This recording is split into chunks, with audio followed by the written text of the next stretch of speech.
Welcome back to Focus Magazine.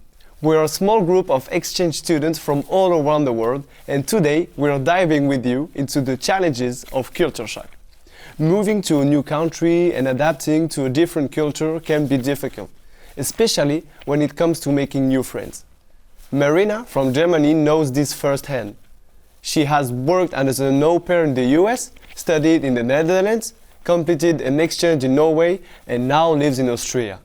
With experience in multiple countries, she shares her insights on navigating culture shock and adjusting to life in a new environment. Culture shock is something that is hard to describe because it just happens out of nowhere. It was very difficult to find new people and to connect with others, and it made me miss my home and miss my friends from home.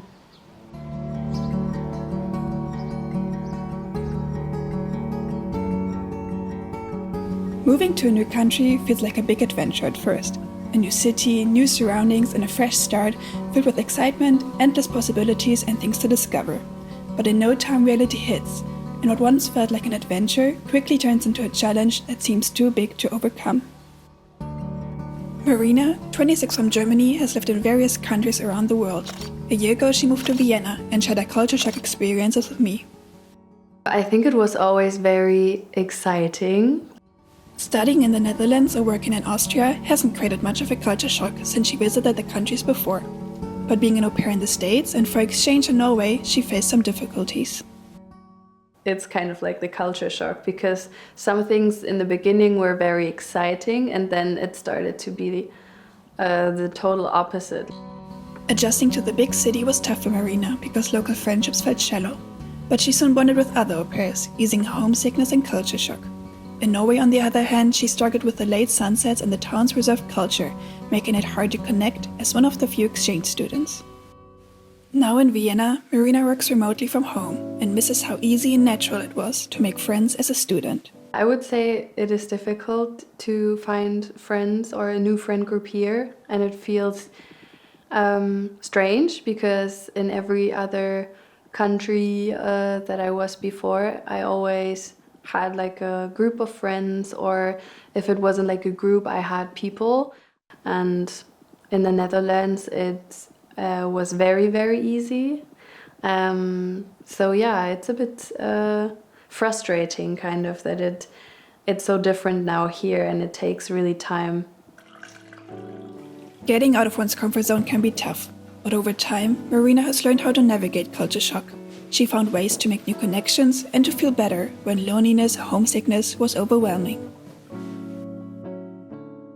So I tried Bumble Friends, for example, and I think that's a very cool thing to start with because you can already see if you would, I don't know, like the other person or if you would vibe, and that's a very easy way to kind of connect with other people.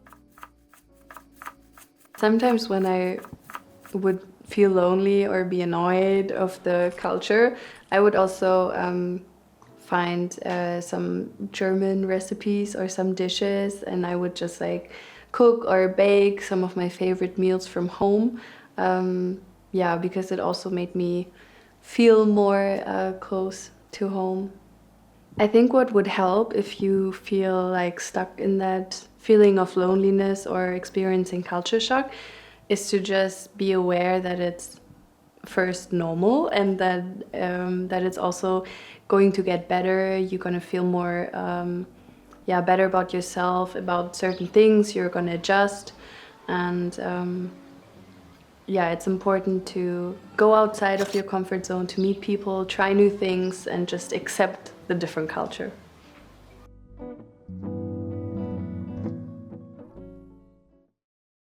Marina gave us great insights into the various experiences of culture shock in different countries. Now, let's follow a French group of students doing their Erasmus in Vienna. Being amongst friends from the same country can bring many advantages and help overcome homesickness. Let us explore their student life and learn more about their experiences with culture shock.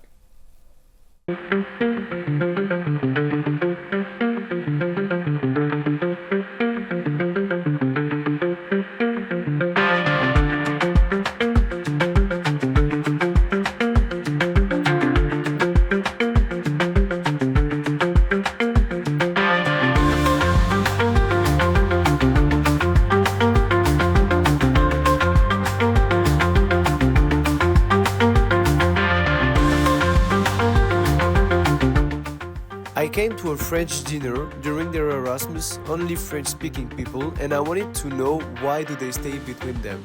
Is the culture shock not being well taken? I interviewed 4 people. There is Guillaume, Tom, Victor and Felicia.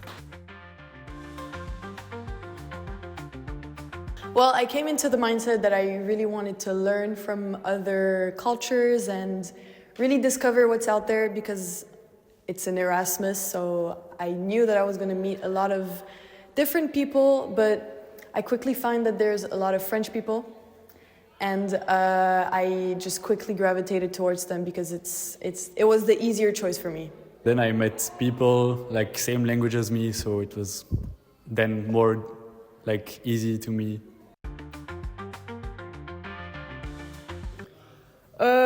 Yes, I do. It's the same with those French people here.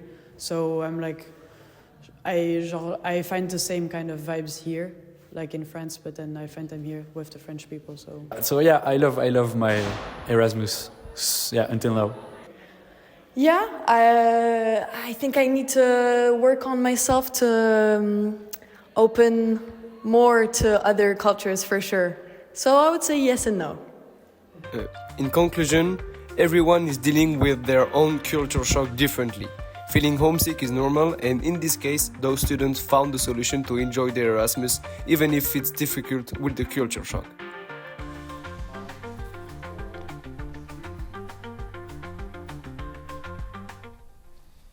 For our last report, we get to know the transition from the country to the big city.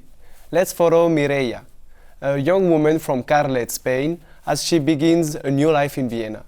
Through her story, we explore the emotional high and lows of such a transition. To help us understand it all, Aritza, a sociology student, shares insights into why this kind of move can be challenging. Listen to the big city.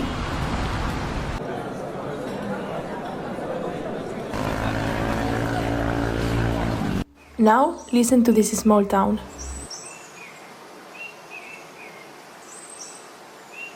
Have you felt the difference? Just imagine the people who have experienced this change in their lives. Moving is more than just changing your address. It's a shift in rhythm, customs, and even the sounds around you. Today, we explore the cultural shock of leaving a small town for the big city.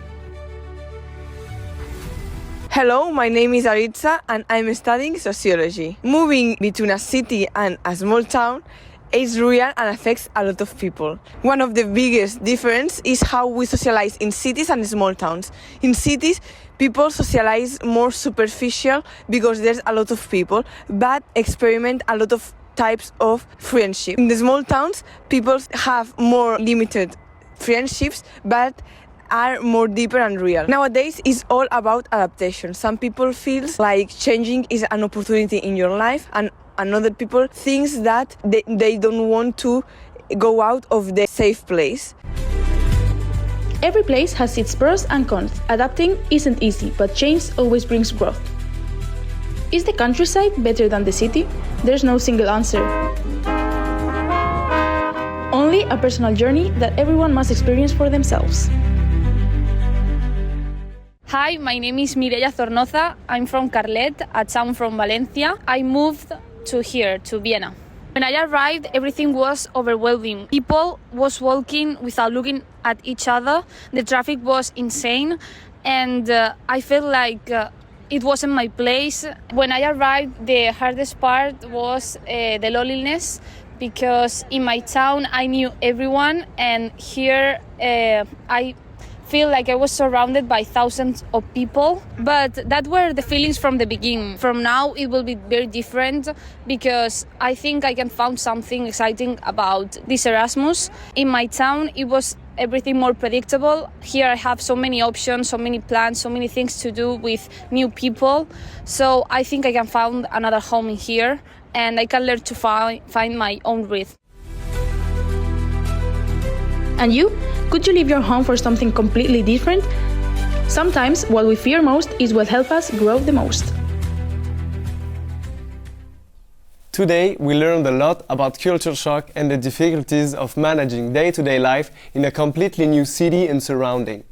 Whether it's homesickness, loneliness, or unexpected adjustments, culture shock is part of the journey and will eventually disappear again.